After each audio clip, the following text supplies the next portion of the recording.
This is the lecture on the immune system, the first of two lectures on the immune system.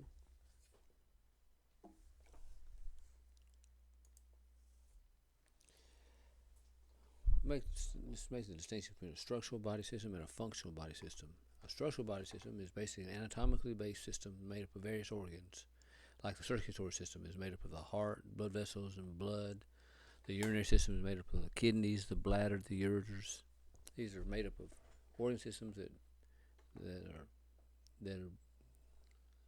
are anatomically based.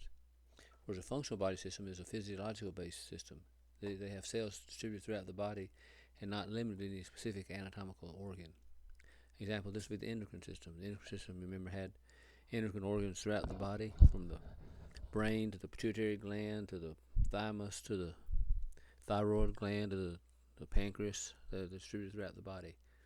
It's just more physiologically based. The immune system is also a physiological based functional body system.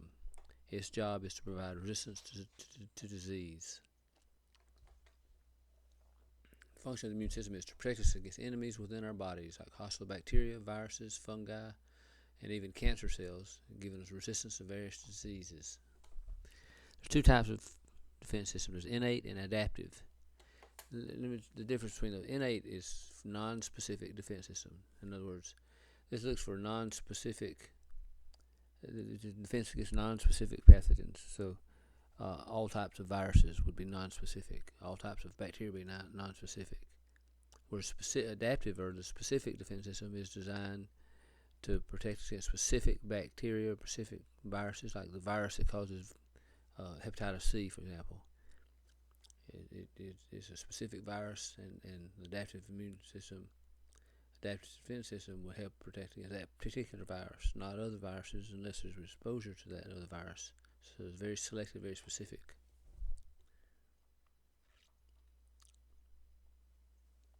Our immune system has three lines of defenses. The first line of defense is the surface barrier. Basically, the skin, the mucosa, the cilia, gastric acid. These are barriers that prevent organisms from outside the body to get inside the body, where they cause damage and destruction. Second line of defense is if the organism penetrates the body, gets inside the body, there's cells and chemicals that are used to fight off infection. Again, this is our second line of defense, and it's also a non-specific innate defense. The third line of defense is adaptive.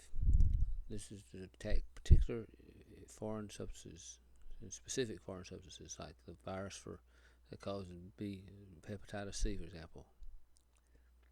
The third line of defense involves humoral immune responses and the cellular immune responses. And we'll go over each of these later in the lecture.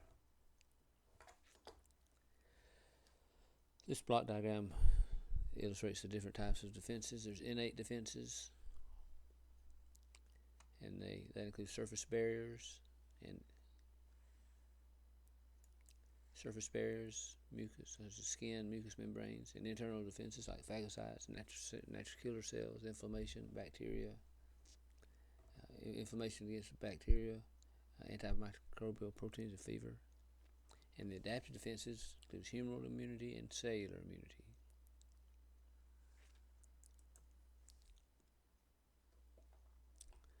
First, let's look at the first line of defense: surface barrier. I have a picture of a castle here surrounded by a moat, because the castle is basically like first line of defense. The moat around the castle acts as a barrier for invaders to not come to the castle. The brick columns, the block walls act as a barrier to prevent invaders from coming into the castle. That's the same way that our surface barriers work in our body. It provides a physical barrier that most microorganisms have difficulty getting through. Second line of defense is that if organisms do get through and get inside the body, then our body has ways to respond to that infection once the infection is inside the body. These are 5 components: phagocytic cells, natural killer cells, inflammatory response, antimicrobial proteins, and fever. The first of these are phagocytic cells. two main cells are neutrophils and macrophages. Neutrophils are the most abundant, but they die while they're fighting. They become phagocytic on exposure to infectious material. The word macrophage literally means big eater, and they developed from monocytes. Remember, monocytes were part of the white blood cell system in the circulation. Once they leave the circulation, these monocytes develop into macrophages. Macrophages can wander through various tissue spaces. Some macrophages have permanent residence in some organs, like the microglial cells in the brain. This is a review of phagocytosis. This is a phagocytic cell, it's purple, and this represents bacteria or some pathogen. The phagocyte adheres to the pathogen or debris, and then it engulfs it. It basically wraps around it, engulfs it, and takes it inside as in the form of a vesicle. It's called a phagosome or a phagocytic vesicle. There's lysosomes also in here. Lysosomes are vesicles that are filled with hydrolytic enzymes and enzymes that break down proteins and break down the foreign bodies. Since the lysosome fuses with a phagosome like this, so that the enzymes inside the lysosome can start to attack the foreign body and destroy it. The lysosome enzymes digest the particles, leaving residual bodies, and then they're expelled through exocytosis.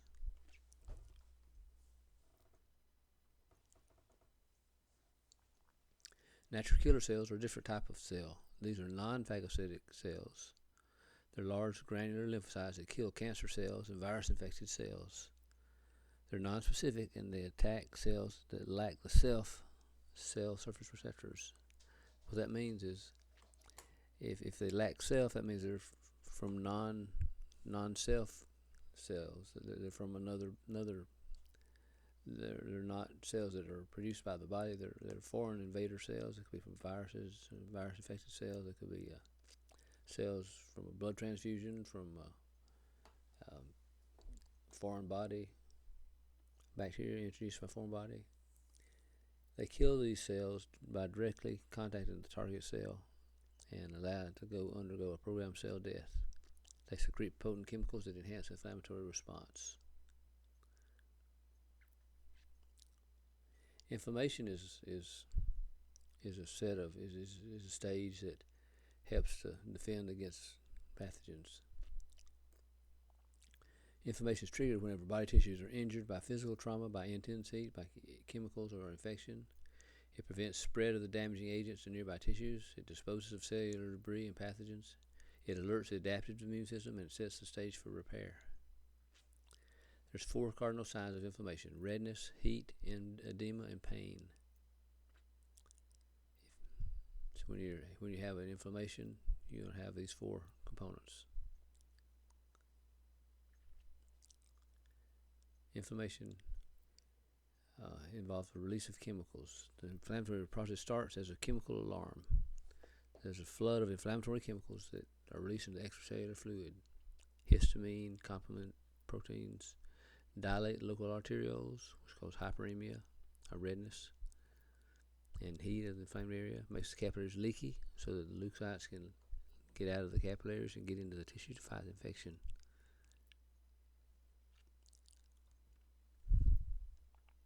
Inflammation causes the increased capillary permeability. That's so the fluid containing the clotting factors and antibodies can seep from the blood and get into the tissue space. It gets congested, the tissue gets congested with blood, which causes redness and heat. It causes localized swelling, which produces the edema. Swelling pushes on nerve endings, which causes the pain. The surge of fluid into the tissues moves foreign material into the lymphatic vessels, and clotting proteins and complement are delivered into the tissues that are infected. Phagocytic mobilization is part of inflammation. Phagocytes flood the cells, beginning with the neutrophils first, followed by the macrophages.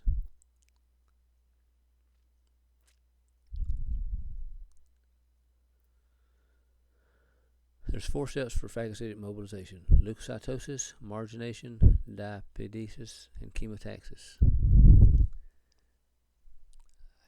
next slide illustrates that. Leukocytosis is basically leukocyte. It means white blood cell. So leukocytosis is when the neutrophils or one of the white blood cells enter the blood from the bone marrow. So the leukocytosis basically means the white blood cells are entering the bloodstream. Margination is when the neutrophils cling to the capillary wall, and because they want to escape out of the capillary and get into the tissue. They do this through a process called diapedesis. The neutrophils flatten out and squeeze through the capillaries, and they get into the tissues. They're on their way to the area of inflammation.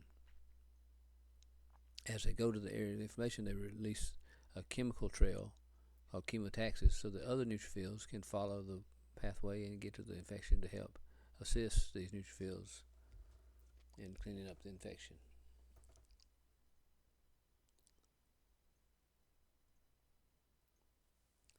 There are proteins that are antimicrobial, mainly interferon and complement proteins.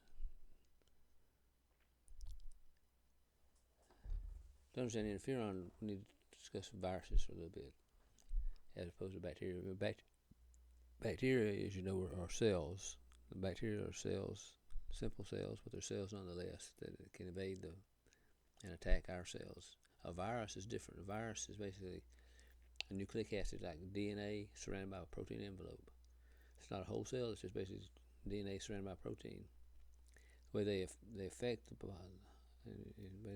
us is they invade the host cell. That'd be our cells, nuclear DNA. They go into the nucleus of our cells and they insert their DNA into our DNA stream, so that when our cells reproduce, it automatically reproduces the viral DNA as well. That's how the viruses reproduce. They use our reproductive mechanisms to reproduce their own DNA.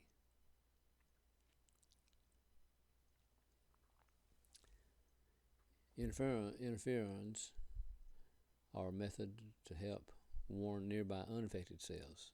If a cell that's infected with a virus cannot save itself once it's infected with a virus, but they secrete small proteins called interferons to warn other uninfected cells.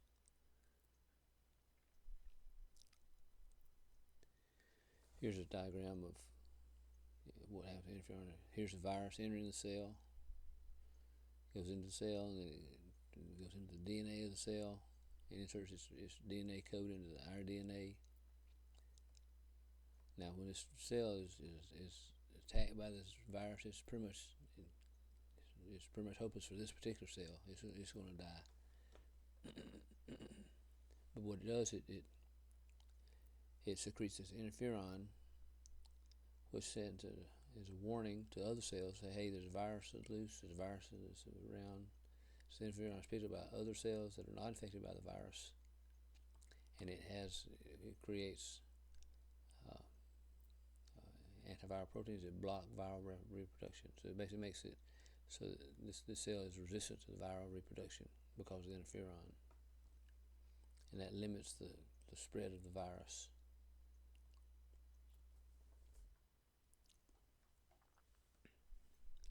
The complement system is a series of plasma proteins that augment virtually all the phases of inflammation in the immune response. They kill bacteria, they kill other cells, they enhance the innate and adaptive defenses, they amplify just about all effects of inflammatory response. So the complement has many different functions. This just shows some of the functions of the complement. The complement affects all the different cells, and it has different functions. Basically, anything to do with inflammation or immune system, the complement can augment. Fever is a response to infection. Fever is abnormal high body temperature. Leukocytes and macrophages that are exposed to foreign substances secrete a pyrogen. A pyrogen acts on the body thermostat of the hypothalamus, raising the body temperature. There's a benefit to having a high temperature, though. High temperature causes the liver and the spleen to sequester iron and zinc, so they're less available for microorganisms. They increase the metabolic rate and have a faster repair process. So when you have infection, actually, the fever is a defense mechanism to help fight off the infection. Sometimes the knee-jerk reaction is when you have a fever, you take Tylenol or Advil to get the fever down. Sometimes it's better to have a fever and let that work to help get rid of the infection, because that's a natural defense mechanism. Here's the block diagram showing the innate defenses and adaptive defenses that we've seen before. We've covered the surface barriers and internal defenses. Next we'll move into the adaptive defenses. This is the third line of defense, adaptive defense. This would be the high-tech weapons of mass destruction for foreign pathogens. It's specific and it targets a particular pathogen. For example, the first two lines of defenses may just target viruses in general or bacteria in general, whereas this adaptive defenses would target the virus that causes hepatitis C or the virus that causes hepatitis B or some specific virus. So it's very specific. It's also systemic and not restricted to the initial infection site. If the initial infection site is in the skin and later you get infected with the same organism, a different part of the body, the adaptive defense is ready to go to bring out the big guns to get rid of the infection. There's memory associated with this type of defense. The memory so that it remembers, after it's had one attack, it remembers that attack and allows it to launch a similar attack against future infections.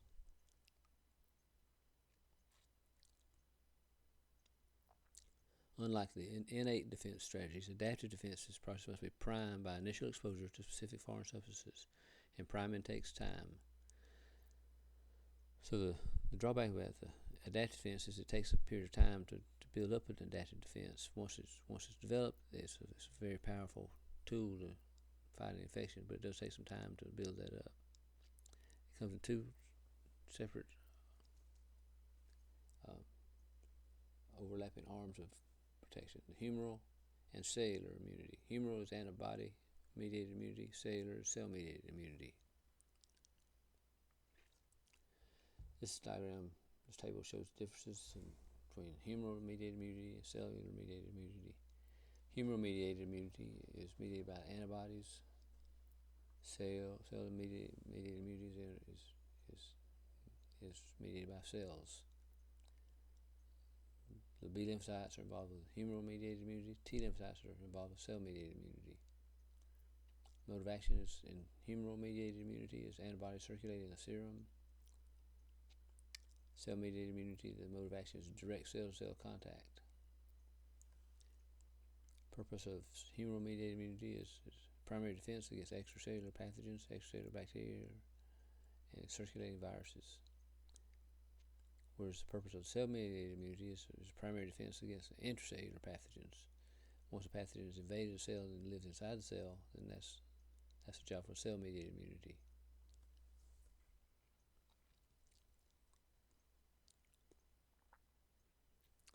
Humoral immunity is based on antibodies present in the body humors or the body fluids.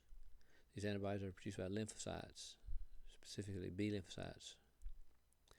They circulate freely in body fluids. They bind to extracellular targets like bacteria, toxins, viruses, and temporarily inactivate the target and mark it for destruction by phagocytes or complement.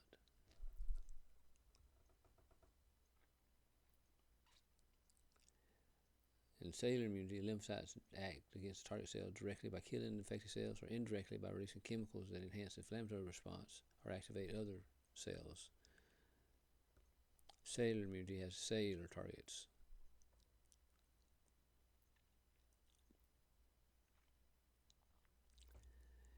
An antigen. Let's talk about an antigen. An antigen is any substance that triggers an adaptive immune response. The word antigen actually comes from the word antibody generating. So anything that generates antibodies as a response is an antigen. Most antigens are large, complex molecules that are not normally found in the body. These are intruders to the body or non-self. So they're not considered self, they're non-self. Means foreign.